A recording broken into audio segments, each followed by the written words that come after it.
Hello प्यारे प्यारे बच्चों, स्वागत है आप सभी का आइकॉनिक एस के सर की क्लास में। प्यारे बच्चों, आप सभी प्यारे बच्चों को गुड इवनिंग। आज का क्लास बहुत इंपॉर्टेंट, बहुत खास होने वाला है और आज हम लोग पढ़ने वाले हैं ज्योग्राफी।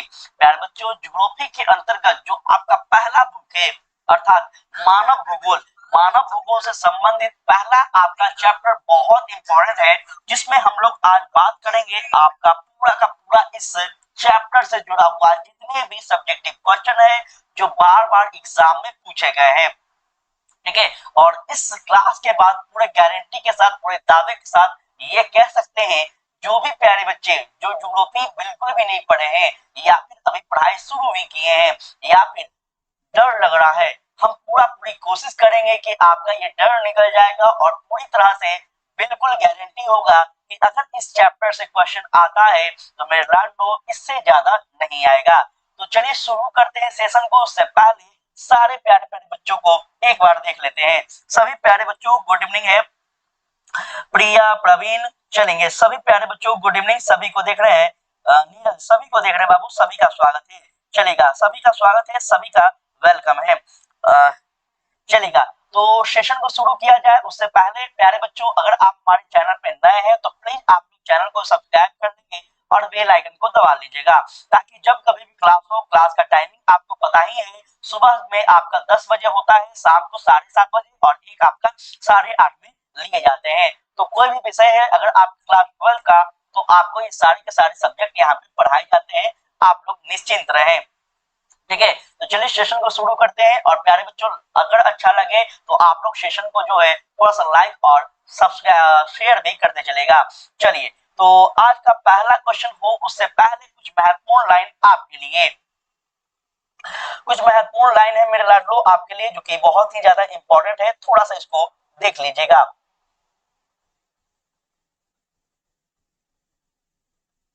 चलेंगे, अच्छी शिक्षा पाने के लिए आप कड़ी मेहनत को अपना दोस्त बनाओ तो सफलता आपकी गुलाम हो जाएगी। मेरे लाडलो, अगर आप सभी को अच्छा शिक्षा प्राप्त करना है, ठीक है, तो आप लोग क्या करेंगे, तो आप लोग जो है अच्छे मित्र को बनाइए, अच्छे दोस्त को बनाइए, वो आपको अच्छा ही सलाह देगा, कभी गलत सलाह नहीं देगा। तो यही बात ध्यान में रखिएगा। चलिए, तो शुरू करते हैं आज का सेशन। और पहला क्वेश्चन आज का इस सेशन का, जो कि बहुत इंपॉर्टेंट, बहुत खास है। पहला क्वेश्चन पूछा गया है, मानव भूगोल को परिभाषित कीजिए। मेरे प्यारे बच्चों, मानव भूगोल के बारे में बहुत ज्यादा डिटेल में क्वेश्चन पूछा गया है, जो कि आगे हम लोग देखेंगे। सबसे पहले मानव भूगोल को परिभाषित करिए, ये क्वेश्चन पूछा गया है। और यह क्वेश्चन आपका बोर्ड के द्वारा लगभग 2 से 3 बार रिपीटेड किया गया है, तो ध्यान से रखेंगे। ठीक है, मानव भूगोल को परिभाषित कीजिए, कैसे परिभाषित करेंगे, चलिए देखते हैं। मानव भूगोल में भौतिक, प्राकृतिक एवं मानवीय जगत के बीच संबंध, मानवीय परिघटनाओं का स्थानीय वितरण तथा उसके घटित होने के कारण एवं विश्व के विभिन्न भागों में सामाजिक और आर्थिक विभिन्नताओं का अध्ययन ही हमें क्या कराता है, तो मानव भूगोल का अध्ययन कराता है। मेरे प्यारे बच्चों, समझ में नहीं आया, ध्यान दीजिएगा। मानव भूगोल का मतलब है मेरे लाडलो कि मानव जो है, मानव की उत्पत्ति हो रही है, उसी समय से लेकर आज वर्तमान समय तक जितने भी कार्य किए जा रहे हैं, चाहे वो आपका आर्थिक कारण हो, सामाजिक कारण हो या फिर किसी भी प्रकार के कार्य हो, ये सारे के सारे कार्य मेरे लाडलो किसके अंतर्गत आते हैं, तो कहिए गुरुदेव मानव भूगोल के अंतर्गत आते हैं। ठीक है, आगे देखेंगे। इसमें मानव और प्रकृति के बीच सतत परिवर्तनशील पारस्परिक क्रिया जो है उत्पन्न होते हैं, और यहाँ पे साथ ही साथ आपका जो है स्थिति और वितरण का भी जो है अध्ययन किया जाता है। तो देखिए, जो हमारा प्राकृतिक उत्पादन है, जैसे हम बात करते हैं पर्वतों की, पठारों की, हम बात करते हैं वनों की, तो मेरे लाडलो, जब आपका मानव का उत्पत्ति हो रहा है पृथ्वी पे, तो आप सबको पता है कि मानव का जब उत्पत्ति हो रहा है, तो अगर मानव जो है, पेड़ पौधा नहीं होगा, पर्वत पठारे नहीं होगी, नदियां नहीं होंगे, तो क्या मानव जीवित रह सकते हैं? नहीं। और इस प्रश्न में आपको यही उत्तर देना है। इस प्रश्न का जवाब जो है बहुत सरल है, एकदम आसान है। ठीक है, जो कि आप लोग बिल्कुल उम्मीद है कि दे पाएंगे। ठीक है, इस बात को याद रखिएगा। चलिए आगे बढ़ते हैं दूसरे क्वेश्चन की ओर। उम्मीद करते हैं सारे बच्चों को समझ में आ रहा होगा। ठीक है, तो आपसे आपसे पूछा जाएगा मानव भूगोल को परिभाषित कीजिए, तो क्या आप लोग कर पाएंगे? एक बार आप लोग बता दीजिएगा। मानव भूगोल एकदम आसान सा क्वेश्चन है। मानव भूगोल के बारे में कहेंगे सर जी, मानव भूगोल का मतलब होता है मानव की जब उत्पत्ति हो रही है उस क्षण से लेकर आज तक मानव के द्वारा जो भी पारस्परिक जो है कार्य किए जा रहे हैं, साथ ही साथ प्राकृतिक कार्य हो या फिर सामाजिक हो या फिर आर्थिक हो, जो भी मानव के द्वारा या फिर मानव का मदद के लिए किया जा रहा कार्य है, ये सारे के सारे कार्य गुरुदेव कहाँ आते हैं? तो प्यारे बच्चों मानव भूगोल के अंतर्गत आते हैं, याद रखिएगा। चलिए दूसरे प्रश्न की ओर बढ़ते हैं, क्योंकि ये भी प्रश्न आपके लिए बहुत महत्वपूर्ण है और एग्जाम में बहुत बार रिपीट किया गया है। कहता है मानव भूगोल जो है किस प्रकार अन्य सामाजिक विज्ञानों से संबंधित है, बताना है। How is human geography related to other social science. क्या होगा इसका राइट आंसर? जरा सारे बच्चे कोशिश करिएगा अपने अपने उत्तर में देने का।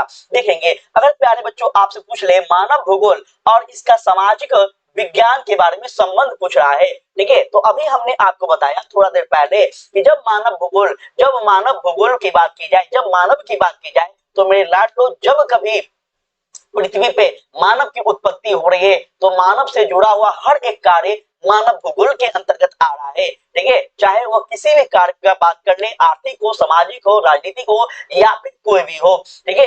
यहाँ दिखेगा मानव भूगोल के अंतर्गत मानव के सामाजिक, आर्थिक, राजनीतिक और जनदान की विशेषता का अध्ययन किया जाता है। क्लियर है? उम्मीद करते हैं समझ में आ रहा होगा आप लोग को, ठीक है।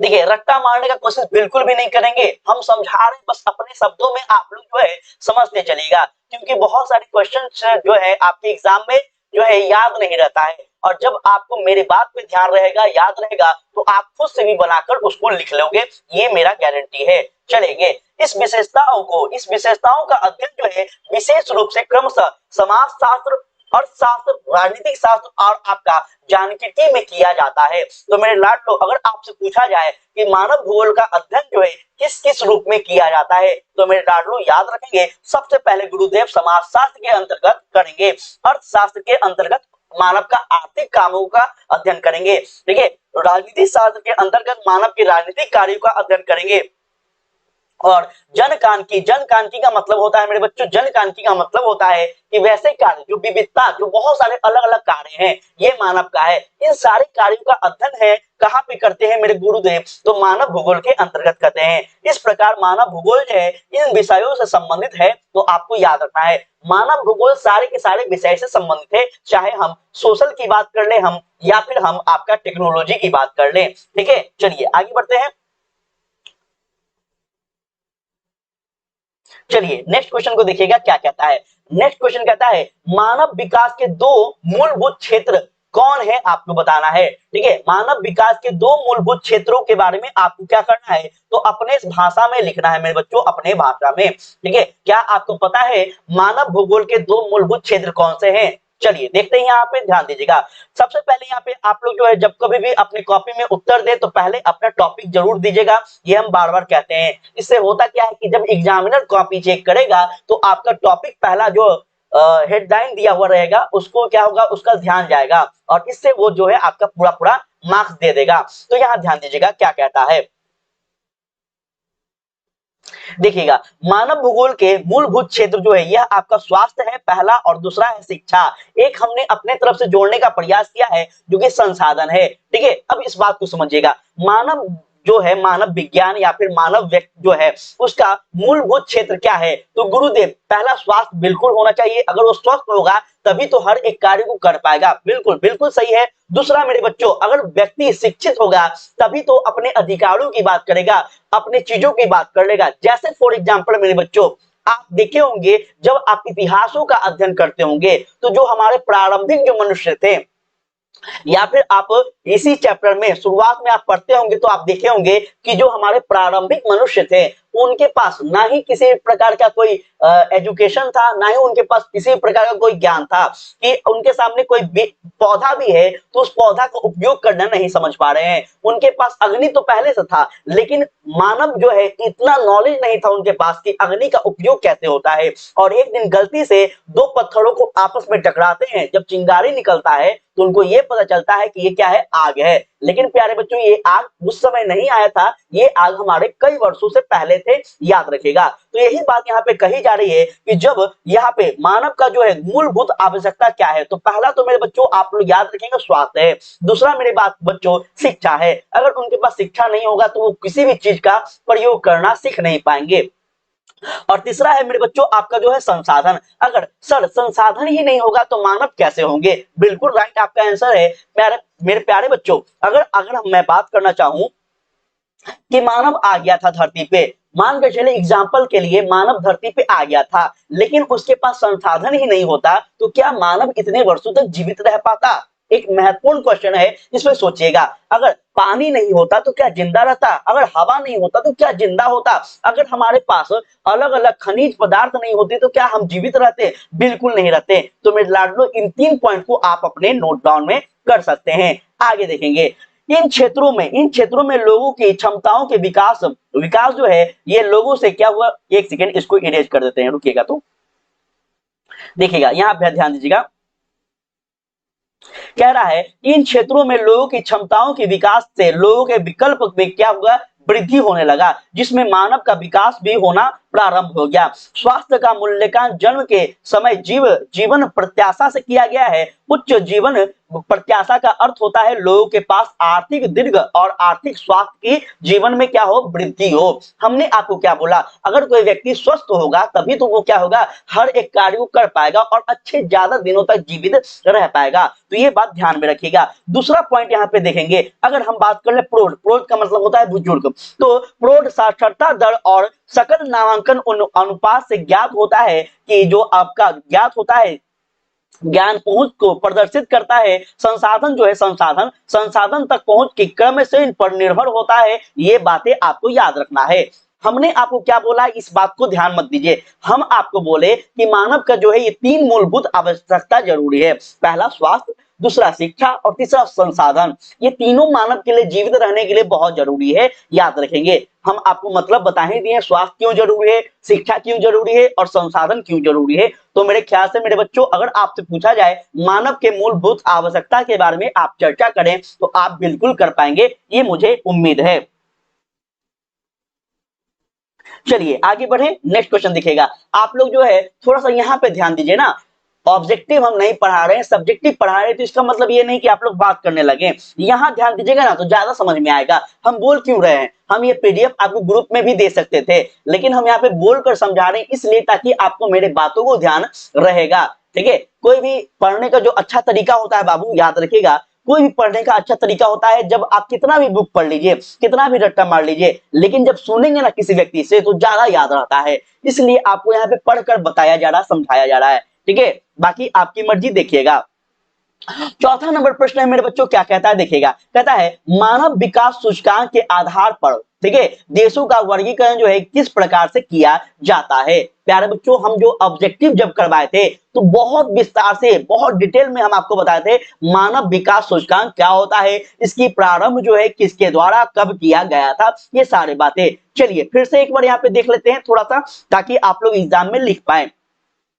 मानव विकास सूचकांक जिसको हम लोग HDI कहते हैं, ठीक है, ह्यूमन डेवलपमेंट इंडेक्स कहते हैं, याद रखेंगे। इसमें स्वास्थ्य, शिक्षा और संसाधन तक पहुंचने से जैसे प्रमुख क्षेत्रों में उपलब्ध के आधार पर देशों को क्या कहता है, तो क्रम के तैयार किया जाता है। ठीक है, जिसमें यह क्रम जो है आपका 0 से लेकर 1 के बीच के स्कोर पर आधारित होता है। मानव विकास जो है इसका प्रतिवेदन 2005 में अर्जित मानव विकास की स्कोर के आधार पर देशों को निम्न 3 समूह में वर्गीकृत करता है।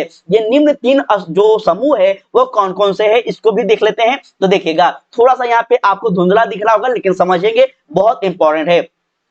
देखिएगा मानव विकास का स्तर जो है ये आपका 3 प्रकार का होता है। सबसे पहले उच्च होता है, मध्य होता है और निम्न होता है। उच्च स्तर उसको कहते हैं गुरुदेव जो सबसे अच्छा जो है वहां का मानव का व्यवस्था हो। जैसे मानकर चलिए आपका कोई देश है, ठीक है, कोई भी देश है जहां पे मानव खुशहाल है, वहां पे मानव जो है बहुत ज्यादा क्या है, स्वस्थ है, तो मेरे लाडलो उसको उच्च में रखा गया है। ठीक है, और जहां पे ऐसा परिस्थिति है जहां पे मानव थोड़ा बहुत खुशहाल भी है, थोड़ा बहुत यहाँ पे जो है आपका स्वस्थ भी है, थोड़ा बहुत बीमार भी है, इसको हम लोग जो क्या कहता है, तो इसको निम्न में रखा जाता है। तो चलो भाई ये थोड़ा सा धीरे धीरे अपना जो है विकास कर लेगा।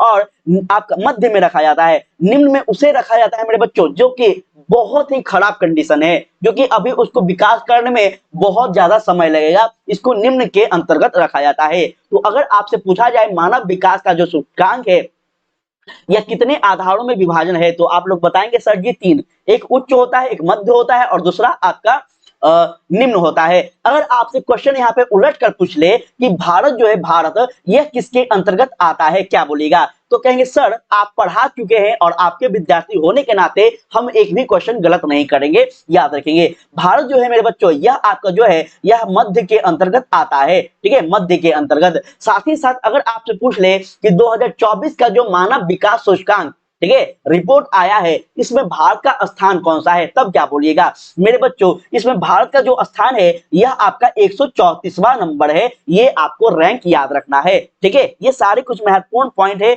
जो कि मेरे बच्चों याद रखिएगा, आपसे एग्जाम में हो सकता है पूछ लिया जाए, ठीक है। चलिए आगे बढ़ते हैं, नेक्स्ट क्वेश्चन देखिएगा क्या कहता है। मानव विकास के 4 स्तंभ कौन से हैं, आपको बताना है। क्वेश्चन जो है ये बहुत ज्यादा महत्वपूर्ण है मेरे बच्चों, याद रखिएगा। क्वेश्चन जो है ना ये बहुत ज्यादा महत्वपूर्ण है, इसको थोड़ा सा हम क्या करते हैं तो स्टार कर देते हैं, इसको डबल स्टार लगा दिए गए हैं ताकि ये आपको याद रहे। ये क्वेश्चन बहुत ज्यादा महत्वपूर्ण है तो इसको ध्यान में रखिएगा। मानव विकास के 4 स्तंभों के बारे में आपको बताना है। चलिए तो इसके बारे में थोड़ा सा चर्चा कर लेते हैं, क्या है। चलेगा, सभी बच्चों को समझ में आ रहा है, ये आप लोग ध्यान में रखिएगा, ठीक है। और थोड़ा सा संख्या वगैरह भी बढ़ा दो बाबू, ठीक है। चलेंगे, हाँ साक्षी दिखाई नहीं दे रहा बाबू, दिखाई नहीं दे रहा क्या बोला? वो जो आपका जो डाटा था वो नहीं दिखाई दे रहा क्या? चलेंगे, कोई बात नहीं बाबू, हम पीडीएफ जब देंगे तो आपको समझ में आ जाएगा। वो डाटा जो है हम बुक से फोटो खींचे थे, इसलिए थोड़ा सा जो है आपको धुंधला दिख रहा होगा, ठीक है। बाकी आप लोग कोई दिक्कत नहीं, ध्यान में रखिएगा। देखिए ये क्वेश्चन काफी ज्यादा महत्वपूर्ण है, इसको हम डबल स्टार इसीलिए लगाए हैं। कहता है मानव विकास के 4 स्तंभ जो है यह कौन कौन से है, आपको बताना है, आपको अपने शब्दों में लिखना है। कैसे लिखेंगे आपको ध्यान देंगे। पहला मेरे बच्चों आप लोग क्या करेंगे तो मानव विकास के 4 स्तंभ जो है या फिर घटक है उसको आप लोग जो है लिखेंगे, उसके बाद अपना उत्तर देना शुरू करिएगा। तो सबसे पहला जो मानव विकास का जो यहाँ पे घटक आता है इसकी बात की जाए तो यहाँ पे आपका जो है यह आपका आता है समता, ठीक है। समता का मतलब मेरे लाडलो क्या होता है तो इक्वलिटी होता है, याद रखेंगे। उसके बाद आता है आपका यहाँ पे सतत पोषणीयता, सतत पोषणीयता। उसके बाद आपका उत्पादकता आता है तीसरे नंबर पर, और चौथा जो है आपका शक्तिकरण आता है। ये 4 जो है आपका क्या है तो मानव विकास के 4 स्तंभ में आते हैं। इन चारों स्तंभों को याद रखेंगे। पहला आपका सतत बोले, दूसरा आपका सतत पोषणीय बोले, तीसरा आपका उत्पादकता बोले, और चौथा जो है आपका सशक्तिकरण बोले हैं। ये 4 क्या है मेरे लाडलो तो मानव विकास के स्तंभ आते हैं। चलिए सर अब इसको एक एक करके समझाते हैं, देखिएगा।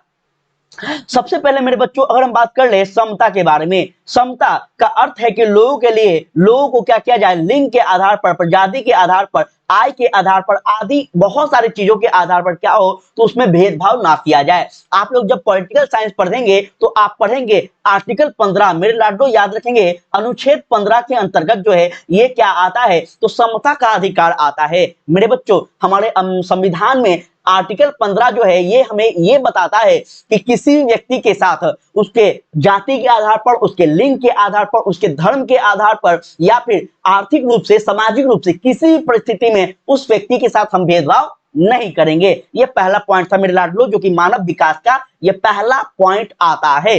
चलेंगे दूसरा आगे देखिएगा मेरे बच्चों क्या कहता है। दूसरा है आपका पोषणीयता। पोषणीयता का अर्थ क्या होता है यहां पे समझिएगा।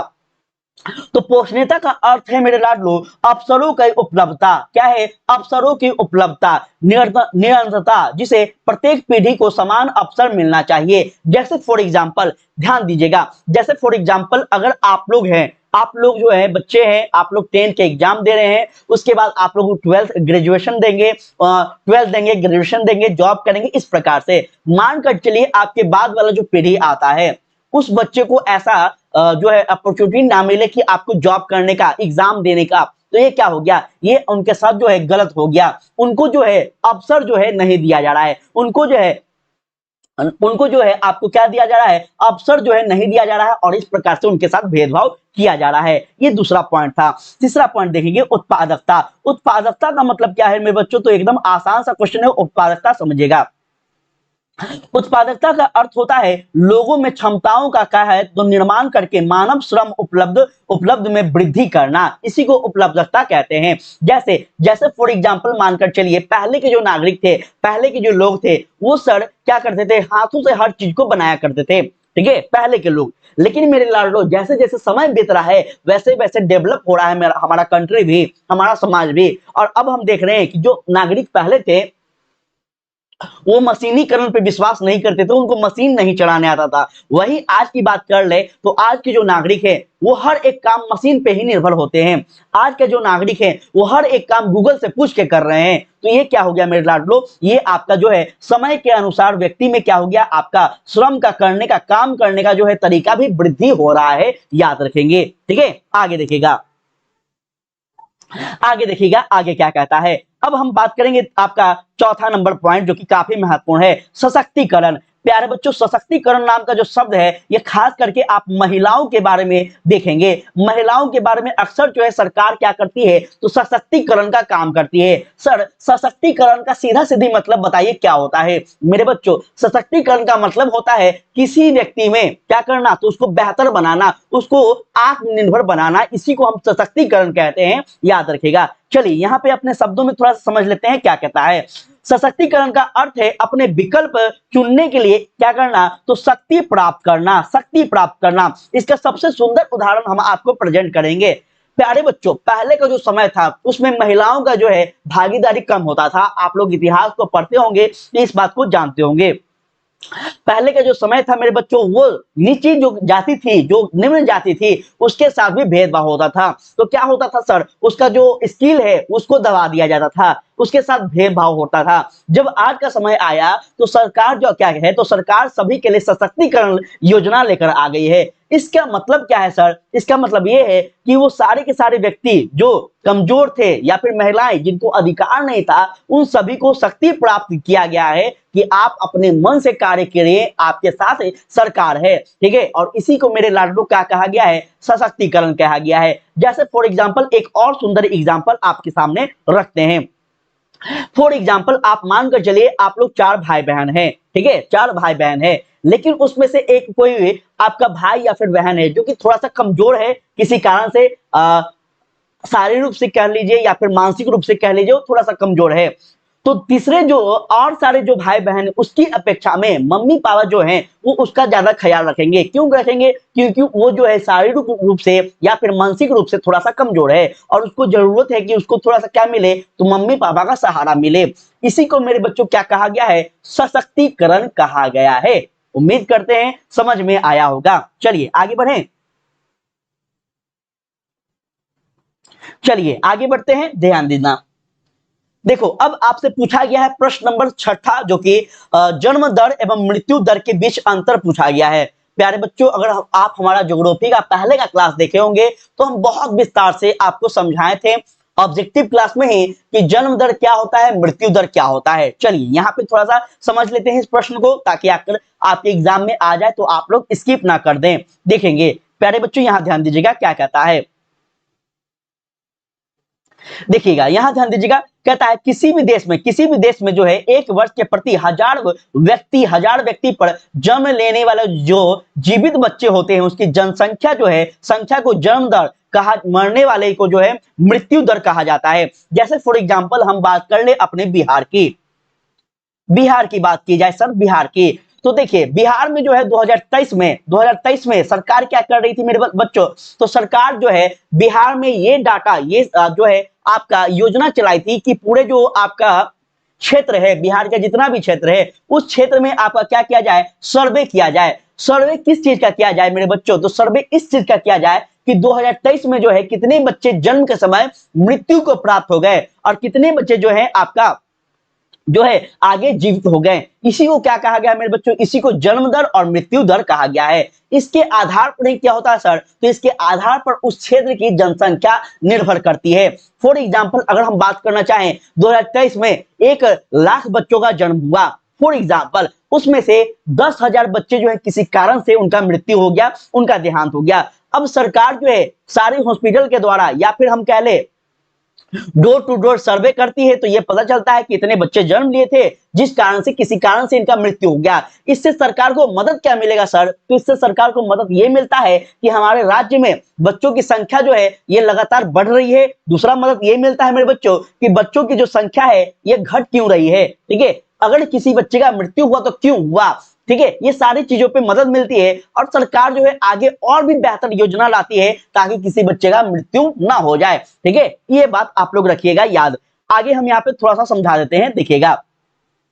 देखेंगे यदि जन्म और मृत्यु दर जो है जन्म और मृत्यु दर से अधिक अधिक है तो जनसंख्या में वृद्धि होगी। अब मेरे बच्चों अगर आप लोग मानकर चलिए हमारा बिहार राज्य है, यूपी राज्य है, राजस्थान है, किसी भी राज्य की बात कर ले, अगर फॉर एग्जांपल मेरे सर जी अगर हम बात कर ले बिहार या फिर किसी भी राज्य के, तो वहां पे जन्म बहुत सारा बच्चा ले तो रहे हैं सर, लेकिन मृत्यु दर कम है, वहां पे कोई व्यक्ति मर ही नहीं रहा है, तो क्या हो जाएगा? वहां की जनसंख्या बढ़ जाएगा मेरे बच्चों। वहां पे क्या हो जाएगा? घनत्व जो है, जनसंख्या घनत्व जो है ये अधिक हो जाएगा, ठीक है। तो ये भी नहीं होना चाहिए, इसको भी थोड़ा सा संतुलन बनाकर रखना चाहिए, इस बात को भी ध्यान रखना होगा। साथ ही साथ यदि जन्म दर जो है मृत्यु दर से कम हो तो जनसंख्या जो है इसका क्या होगा? तो इसका कमी भी बहुत अधिक मात्रा में होगा। तो इसलिए सरकार क्या करती है? सरकार ये करती है कि हर चीज में नियंत्रण बना रहे, ना ही ज्यादा मृत्यु हो और ना ही ज्यादा जनसंख्या बढ़ जाए। इस बात का सरकार जो है हर वर्ष अपना क्या करती है? तो डाटा जारी करती है, याद रखेंगे। इसी को मेरे बच्चों क्या कहा गया है? तो जन्म दर और मृत्यु दर कहा गया है। उम्मीद करते हैं आप लोग समझ गए होंगे जन्म दर क्या है, मृत्यु दर क्या है। अगर आपके एग्जाम में आए तो आप बिना सोचे एकदम झकास से लिख दीजिएगा।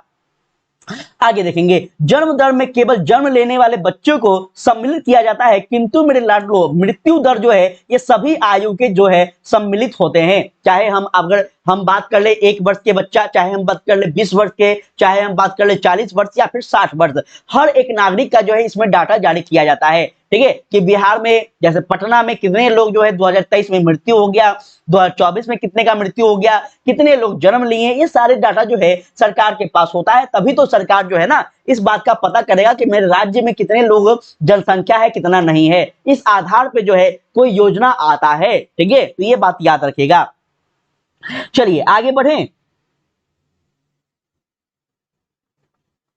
ध्यान दीजिएगा यहां पे आप लोग ध्यान देंगे, ठीक है। यहां ध्यान दीजिएगा क्या कहता है? कहता है नगरीय जनसंख्या क्या होता है बताएंगे। नगरीय जनसंख्या क्या होता है ये आपको बताना है। क्वेश्चन मेरे लाडलो बहुत ज्यादा महत्वपूर्ण है, तो थोड़ा सा इसको जो है हम लोग क्या करेंगे गुरुजी, इसको डबल स्टार लगाएंगे, ठीक है। आपसे पूछा क्या है? आपसे पूछा है मेरे बच्चों कि आपसे पूछा है कि नगरीय जनसंख्या जो है यह क्या है, ठीक है। नगरीय जनसंख्या क्या है, इससे आप लोग क्या समझते हैं?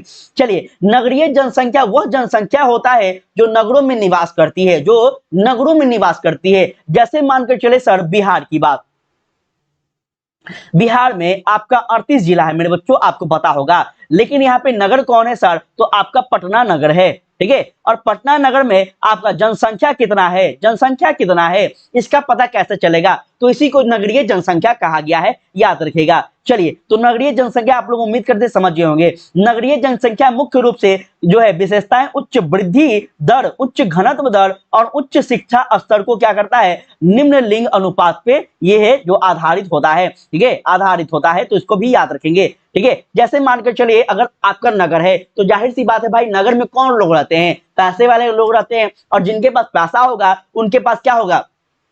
उनके पास जो है आपका शिक्षा उच्च होगा, उनके पास जो है और क्या होगा सर? तो उनके पास जो है संख्या अधिक होगा। और जाहिर सी बात है जहां पे नगर होगा वहां पे उद्योग होंगे, वहां पे व्यापार करने का साधन होगा, वहां पे अलग अलग जॉब करने का अपॉर्चुनिटी होता है, जिस कारण से जितने भी लोग होते हैं मेरे बच्चों ये सारे के सारे लोग कहां बसते हैं? तो नगरों में निवास करते हैं, और इस कारण से यहाँ का घनत्व जो है ये बढ़ जाता है। तो ठीक है, ये याद रखिएगा। आगे चलेंगे,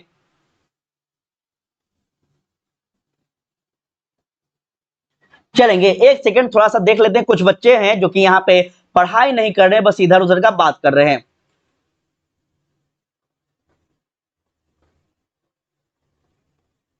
चलिए ठीक है, अगर बात किया जाए यहाँ पे ध्यान दीजिएगा, नेक्स्ट क्वेश्चन देखिएगा क्या कहता है। कहता है जनसंख्या संगठन, संगठन से आप क्या समझते हैं? What do you mean by population composition? ठीक है, जनसंख्या संगठन से आप क्या समझते हैं, इस बात को ध्यान में रखिएगा।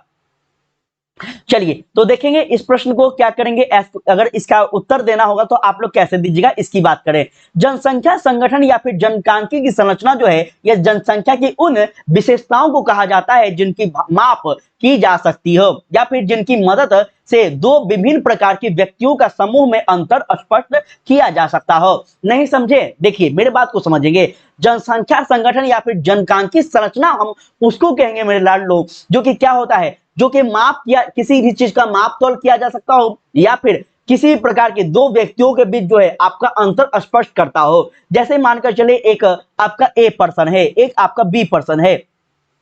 ए पर्सन में क्या डिफरेंसेस है और बी पर्सन में क्या डिफरेंसेस है, इसकी व्याख्या कौन करती है मेरे बच्चों? तो यह आपके जनसंख्या संगठन करती है, याद रखेंगे। ठीक है, आगे चलिएगा। देखिएगा अब इसका विभाजन हम कैसे करेंगे गुरुदेव? तो याद रखेंगे उसको हम लिंग के आधार पर, आयु के आधार पर, साक्षरता के आधार पर, शिक्षा के आधार पर, व्यवसाय, जीवन प्रत्याशा, निवास स्थान, ये सारे आधार पर हम जो है उस व्यक्ति का विभाजन करेंगे। ठीक है, नहीं समझे तो एक बार फिर से समझा देते हैं। देखिएगा, देखिए हम यहाँ पे आपको क्या बोले, हम यहाँ पे क्या बोले मेरे बच्चों? यहाँ पे हम बोले मानकर चलिए ये ए जो है, ए जो है, ये इसका नाम राम है। ठीक है, इसका नाम राम है और इसका नाम जो है सीता है। फॉर एग्जाम्पल सीता है गुरुजी। ठीक है, यह जो है आपका गांव में रहता है, ये जो है आपका नगर में रह रहा है। इसके पास बहुत ज्यादा पैसा है, इसके पास बहुत ज्यादा कम पैसा है। ठीक है, ये जो है आपका बहुत ज्यादा शिक्षित है, ये जो है कम पढ़ा लिखा है। तो इस कारण से क्या हो गया, इस दोनों में आपका विभाजन देखने को मिल गया, बहुत सारे डिफरेंस मिल गए। इसी को मेरे बच्चों क्या कहा गया है? तो जनसंख्या संगठन कहा गया है, याद रखिएगा। चलेगा आगे समझते हैं, और भी महत्वपूर्ण क्वेश्चन है। देखेगा कहता है आयु संरचना जो है इसका क्या महत्व है? ध्यान से प्रश्न को पढ़ेंगे, बहुत इंपॉर्टेंट है। हो सकता है आपके प्रश्न पत्र में ये क्वेश्चन देखने को मिल जाए। आयु संरचना जो है यह क्या है, इसका महत्व को आपको बताना है, जो कि एग्जाम में पूछा गया है। अगर आपके सामने प्रश्न आ जाए तो आप लोग कैसे दीजिएगा उत्तर, इस पे बात करेंगे।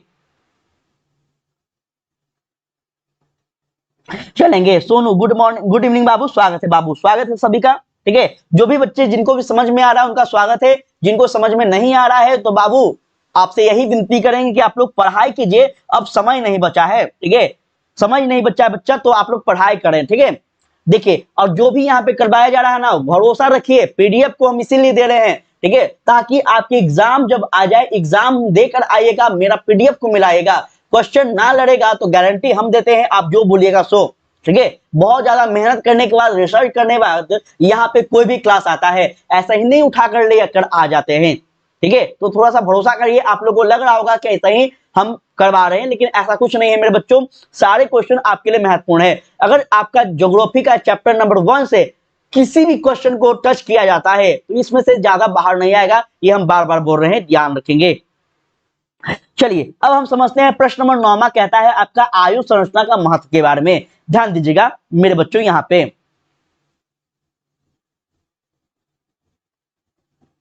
देखिएगा, यहां पे ध्यान दीजिएगा क्या कहता है। विभिन्न आयु वर्गों में लोगों की संख्या जो है, लोगों की संख्या को आयु संरचना कहते हैं। विभिन्न आयु वर्गों में लोगों की जो संख्या है उसको क्या कहा गया है सर? तो आयु संरचना कहा गया है। जैसे जैसे जैसे मेरे बच्चों, कोई 18 साल का बच्चा है, कोई 35 साल का बुजुर्ग है, व्यक्ति है, कोई 60 साल का बुजुर्ग है, तो हर व्यक्ति का जो आपका वर्ग है, इस वर्गों को क्या कहा गया है? तो इसको आयु संरचना कहा गया है मेरे बच्चों, याद रखेंगे। इससे किसी देश की कार्यशील और आश्रित जनसंख्या के अनुपात का ज्ञात होता है। ठीक है, जो कि किसी विकास योजना को बनाने में सहायता करता है। फॉर एग्जाम्पल कोई सरकार है, सरकार अगर कोई कार्य कर रही है, कोई योजना ला रही है, तो मेरे बाबू उस योजना को ऐसा ही नहीं उठाकर लाया जाता है। फॉर एग्जाम्पल किसी महिला के लिए योजना ला रहा है कोई सरकार, ठीक है, या फिर कोई बुजुर्गों के लिए योजना आ रही है, तो पहले सरकार इस चीज का अध्ययन करेगी ना भाई, कि हमारे राज्य में कितने बुजुर्ग हैं, कितने जो है महिलाएं हैं, कितने जो है स्वस्थ हैं, कितने अस्वस्थ हैं। इन सभी चीजों का अध्ययन करने के बाद ही ना कोई योजना लाएंगी। तो यही बातें आपको यहाँ पे कहा गया है, ध्यान रखिएगा। आगे देखेगा, विभिन्न विभिन्न आयु वर्ग के आकार के एक जनसंख्या से दूसरी जनसंख्या तथा समय अनुसार बदलते रहते हैं। यदि जनसंख्या में बदले और और बालकों जो कि 0 से लेकर 14 वर्ष की जो संख्या है अधिक है, तो परिश्रम तो अनुपात अधिक हो जाता है। अब यहाँ पे मेरी बात को समझिएगा क्या कहना चाह रहा है, यहाँ मेरी बात को समझिएगा आप लोग कहना क्या चाह रहा है। कहना यह चाह रहे हैं मेरे बच्चों कि अगर विभिन्न प्रकार के अलग अलग एज के लोग होते हैं, अगर उसका डाटा, अगर उसकी संख्या जो है सरकार ना रखे या फिर कोई भी ना रखे, तो किसी प्रकार की संरचना का अध्ययन करना आसान नहीं होगा। ठीक है, जैसे मानकर चलिए 0 से लेकर 14 वर्ष का कोई बालक है, उसकी संख्या अधिक जो है बढ़ रही है। ठीक है, और कोई 15 से लेकर आपका 59 आयु के जो है बीच की संख्या है, इसका भी आकार बढ़ रहा है। अगर सरकार इसकी संख्या को जो है आकलन नहीं करेगी तो क्या वो कोई भी योजना सही रूप से चला पाएगी? नहीं ना चला पाएगी बाबू। तो यही कहा गया है, याद रखिएगा। आगे देखेंगे 60 वर्ष से अधिक आयु वाले संख्या जो है यह एक बड़ा अनुपात उस वृद्ध जनसंख्या को प्रदर्शित करता है जिसकी स्वास्थ्य संबंधित सेवा के लिए अधिक खर्च की आवश्यकता होती है। मेरे बच्चों अभी हमने क्या बोला था? अभी हम यही बोले थे ना कि सरकार कोई भी योजना ला रही है तो उस योजना को लाने से पहले ये अध्ययन करती है कि जिस योजना को लाया जा रहा है इस योजना का लाभ किस एज के लोगों तक पहुंचाया जाएगा। जैसे कोई स्वास्थ्य का सेवा लाया जा रहा है, जैसे आपका भारत सरकार के द्वारा आयुष्मान कार्ड, आप लोग सुने होंगे, आयुष्मान कार्ड लाया गया है। तो मेरे बच्चों ये आयुष्मान कार्ड जो है ये लाने से पहले क्या केंद्र सरकार इस बात का अध्ययन बिल्कुल नहीं की होगी कि हमारे देश में कितने बुजुर्ग हैं जो कि 60 साल से अधिक हैं, कितने ऐसे नागरिक हैं जो कि 0 से 14 साल के हैं, कितने ऐसे नागरिक हैं जो सिर्फ 50 साल के हैं। इन सभी का आकलन करने के बाद मेरे बच्चों आयुष्मान कार्ड लाया गया था, जो कि यहीं पे आपको यही बात यहाँ पे समझाने का प्रयास किया गया है, याद रखेंगे। ठीक है, ताकि उसका जो खर्च है इस खर्च का आकलन हो सके। ठीक है, अब ऐसा तो नहीं है मेरे बच्चों की जो सरकार है, सरकार जितना चाहे उतना खर्च कर सकती है, ऐसा नहीं ना है। क्या होता है जब आप लोग इकोनॉमिक्स पढ़िएगा तो वहां पे आप लोग समझ में आएगा कि सरकार के पास भी जो है ना पूरे 1 साल का जो है डाटा देना पड़ता है कि आपको कितना खर्च करना है कितना नहीं। इसका जवाब जो है संसद को देना होता है, मंत्री परिषद को देना होता है। ठीक है, तो सरकार भी इस चीज का अपना जो है आकलन जो है डाटा बनाती है, उसके बाद कोई योजना को लोगों तक पहुंचाती है। ठीक है, चलिए आगे समझते हैं। इस प्रकार के आगे अगर बात की जाए इस प्रकार की इसी प्रकार की जो है आपका युवा जनसंख्या के उच्च अनुपात का अर्थ यह है कि उस क्षेत्र में जन्म दर ऊंची है और जनसंख्या भी क्या है तो युवा की अधिक है। ठीक है, ये था आपका आयु संरचना का महत्व। आयु संरचना का मतलब है कि अलग अलग वर्ग के लोग कितने क्षेत्र में कौन से हैं, इसका डाटा सरकार कैसे बनाती है, यही बात था जो कि अपने शब्दों में आप लिख सकते हैं। उम्मीद है हमें चलेगा। आज का अंतिम प्रश्न बहुत महत्वपूर्ण है, बहुत बार पूछा गया क्वेश्चन है। इसको थोड़ा सा हम क्या करेंगे ना, इसको हम जो है आपका स्टार मार्क कर देंगे यहां पे। देखिएगा पूछा क्या है, स्वच्छंद उद्योग क्या है? बहुत बार प्रश्न आया है आपके एग्जाम में। ठीक है, what is food loose industry, what is food loose industry क्या है? बहुत बार एग्जाम में पूछा गया है, इसलिए हम कोशिश किए हैं कि हम आपको करवा दे। वैसे इस चैप्टर का हम जो अध्ययन कर रहे हैं मेरे बाबू, इस चैप्टर में लगभग आपका 20 से 25 क्वेश्चन था। ठीक है, 20 से 25 क्वेश्चन था, लेकिन सारे क्वेश्चन पढ़ने का कोई मतलब नहीं था, इसलिए हम नहीं लेकर आए। इतना अगर आप करते हैं तो गारंटी है कि अगर आपके एग्जाम में इस चैप्टर से आएगा तो इससे बाहर नहीं आएगा।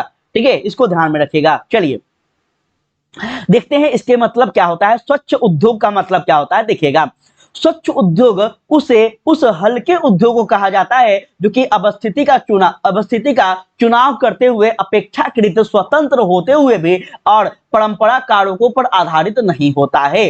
प्रश्न क्या बोल रहा है, स्वच्छ उद्योग, स्वच्छ का मतलब क्या होता है, स्वच्छंद का मतलब होता है मेरे अपने मन से।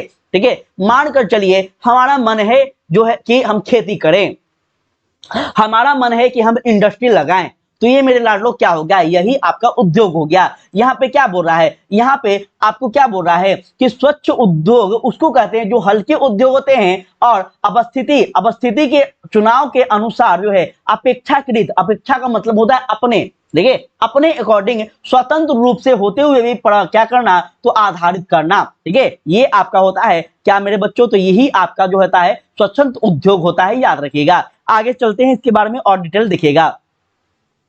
ये व्यापक विभिन्नता वाले स्थानों पर में जो स्थित होते हैं, ये किसी भी विशिष्ट कच्चे माल पर निर्भर नहीं होते हैं। ठीक है, ये विशिष्ट कच्चे माल पर निर्भर नहीं होते। जैसे मानकर चलिए कोई बड़ा सा उद्योग है, ठीक है, कोई बड़ा सा उद्योग है जिसमें कपड़ा बन रहा है। अब मान के चले जो कपड़ा बन रहा है वो कपड़ा के जो उद्योग है वहां पे अगर मान के चले उस क्षेत्र में रेशम ही नहीं होंगे, उस क्षेत्र में आपका सूती जो है आपका बहुत सारे चीजों का उद्योग ही नहीं होगा, तो क्या वहां पे बन पाएगा? नहीं ना बन पाएगा। लेकिन मेरे लाडलो अगर आपसे यहाँ पे स्वच्छंद उद्योग, जैसे मानकर चले कोई व्यक्ति, जैसे फॉर एग्जाम्पल हम पढ़ाने आए हैं तो हम जब चाहे जिसको चाहे पढ़ा सकते हैं, ये किसके अंतर्गत आ गया गुरुदेव? तो मेरे लाडलो यह आपका स्वच्छंद उद्योग के अंतर्गत आ गया, याद रखेगा, चलेगा।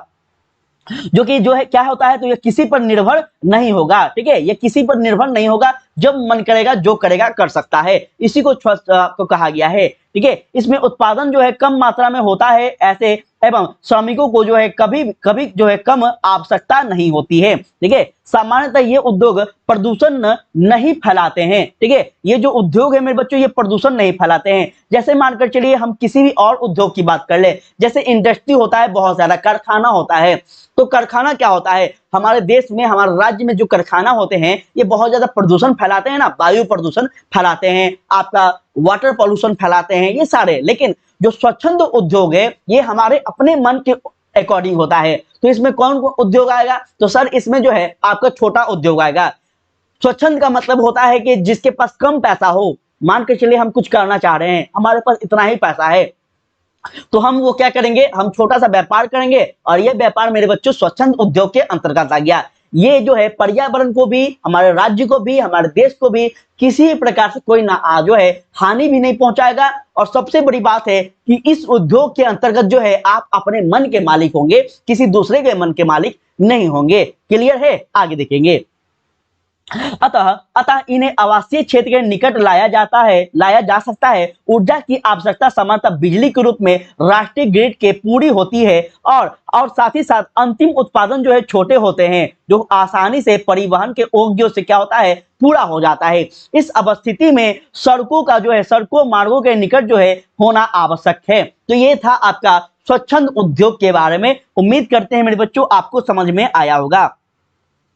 चलेंगे आरती, गुड इवनिंग बाबू, स्वागत है। तो ये था मेरे बच्चों स्वच्छंद उद्योग क्या होता है, स्वच्छंद उद्योग से आप क्या समझते हैं, आपको समझ में आया होगा, ठीक है। हम आसान शब्दों में आपको समझाने का कोशिश किए कि सर स्वच्छंद उद्योग उसको कहते हैं जो कि क्या हो, ये छोटा उद्योग होता है, और इसका चुनाव जो है हम कभी भी किसी परिस्थिति में कर सकते हैं। तीसरा पॉइंट, इस उद्योग से किसी प्रकार का आपका जो है प्रदूषण नहीं फैलता है। चौथा, यह उद्योग जो है हम जो है आपका जो है परिवहन के योग्य में कर सकते हैं, इस अवस्थिति में सड़कों के निकट कर सकते हैं, कहीं भी कर सकते हैं मेरे बच्चों। तो ये था आपका स्वच्छंद उद्योग, ठीक है।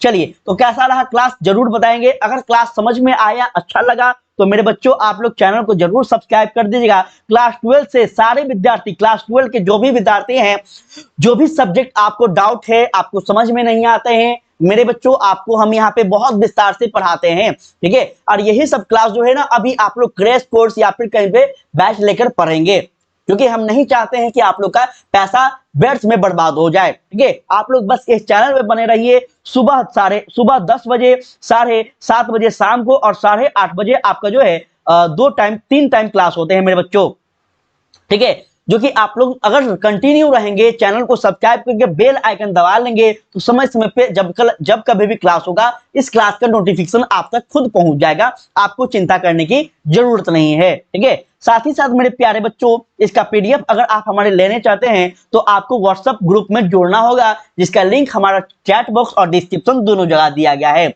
मेरे बच्चों आपको बता दें, किसी प्रकार का ऑब्जेक्टिव हो, सब्जेक्टिव हो, कोई नोट्स हो, कोई भी पीडीएफ अगर आपको चाहिए तो यहाँ पे किसी प्रकार का शुल्क नहीं रखा गया है। सबसे महत्वपूर्ण बात है, दूसरे कोचिंग, दूसरे चैनल के अकॉर्डिंग यहाँ पे जो कुछ भी चाहिए आपको फ्री में दिया जाता है, क्योंकि हमारा कर्तव्य है आपका मदद करना। इसलिए हम और हमारे टीम के द्वारा लगातार आपको किसी भी सब्जेक्ट का पीडीएफ चाहिए, नोट्स चाहिए, तो आप हमें ग्रुप में जुड़ जाए, वहां पे आपको दे दिया जाएगा। यह ग्रुप अलग अलग बनाए गए हैं, गर्ल्स के लिए अलग है और बॉयज के लिए अलग है। बॉयज के लिए मेरे बच्चों आपका चैट बॉक्स और डिस्क्रिप्शन दोनों जगह लिंक दिए गए हैं। गर्ल्स बच्चियां और कोई हमारे ग्रुप में जुड़ना चाहती हैं तो उनके लिए अलग स्पेशल गर्ल्स वाले ग्रुप बनाए गए हैं। इसमें जुड़ने के लिए उनको क्या करना होगा, तो इस नंबर पे कॉल या फिर व्हाट्सएप पे आपको वॉइस मैसेज भेजना होगा। ये हमारा नंबर और हमारे टीम हमारे साथी का नंबर है, आप जिस पे चाहे संपर्क कर सकते हैं, आपकी मर्जी। साथ ही साथ मेरे बच्चों हमारा अदर सोशल मीडिया प्लेटफॉर्म है, आप चाहें तो यहाँ पे भी हमें फॉलो कर सकते हैं। इंस्टाग्राम, फेसबुक पेज और आपका टेलीग्राम, यहाँ पे हमारा पेज है जो कि आप चाहें तो यहाँ पे भी हमें फॉलो कर सकते हैं। बाकी मेरे लाडलो कैसा लगा क्लास आप जरूर बताएगा। हम विस्तार से पूरी तरह से कोशिश किए थे कि आपको सारी की सारी चीजों को यहाँ पे कॉन्सेप्ट क्लियर कर पाए, ठीक है। और मेरा बार बार यही उद्देश्य होता है, चाहे हम ऑब्जेक्टिव पढ़ाएं या फिर सब्जेक्टिव, कि आपको विस्तार से सारी चीज समझा सके। और शायद यही कारण है कि हमारे क्लास में बच्चों की संख्या जो है थोड़ा सा कम होता है, क्योंकि हम ज्यादा बोलते हैं। लेकिन मेरे बच्चों यहाँ पे वही बच्चे ठहरते हैं जिनको जीवन में कुछ करना है, जीवन में बेहतर रिजल्ट लाना है, ठीक है। क्योंकि हम विस्तार से चीजों को समझाते हैं, डिटेल में चलते हैं लेकर, ठीक है, ताकि बच्चे कभी भी एग्जाम देने जाए तो ये ना कहे कि वो जो मास्टर था वो हमको जो है फंसा दिया ऊपरे ऊपरे पढ़ा के, ठीक है। तो सारे क्वेश्चन हम आपको डिटेल में समझाएं, एग्जाम्पल के माध्यम से समझाएं, ताकि अगर आपके एग्जाम में याद ना रहे तो मेरे बच्चों आप एक बार रिवाइज करके जाइएगा। मेरे बात को भी अगर आप ध्यान से सुने होंगे तो आपको बिल्कुल याद रहेगा, ठीक है। कैसा लगा क्लास इसको जरूर बताएंगे प्यारे बच्चों। अगर आपको अच्छा लगा तो हम यही कहेंगे, चैनल को सब्सक्राइब करके बेल आइकन दबाते चलिएगा और लाइक और सेशन को शेयर करते चलेंगे। 8:30 में मेरे प्यारे बच्चों आपका एक और क्लास है जो कि होम साइंस का होगा। होम साइंस का आज ऑब्जेक्टिव क्लास है, जल्द ही हम होम साइंस का आपका सब्जेक्टिव क्लास भी लेकर आने वाले हैं। तो मेरे लाडलो, अगर आप सभी का कोई भी बच्चे हैं जिनका होम साइंस विषय है, आप 8:30 वाले बैच में आ जाएंगे, क्लास में आए, वहां पे भी आपका स्वागत है।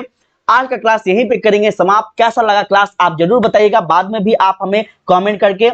और प्यारे बच्चों आपसे यही विनती है कि पढ़ाई कीजिए, बहुत कम समय बचा है। पढ़ाई जितना करेंगे सफलता प्राप्त उतना ही करेंगे, टाइम पास जितना करेंगे व्यर्थ जीवन उतना ही बनाते जाएंगे, ठीक है। तो चलिए आज के लिए इतना ही। उम्मीद करते हैं सभी को अच्छा लगा होगा। जय हिंद, जय भारत।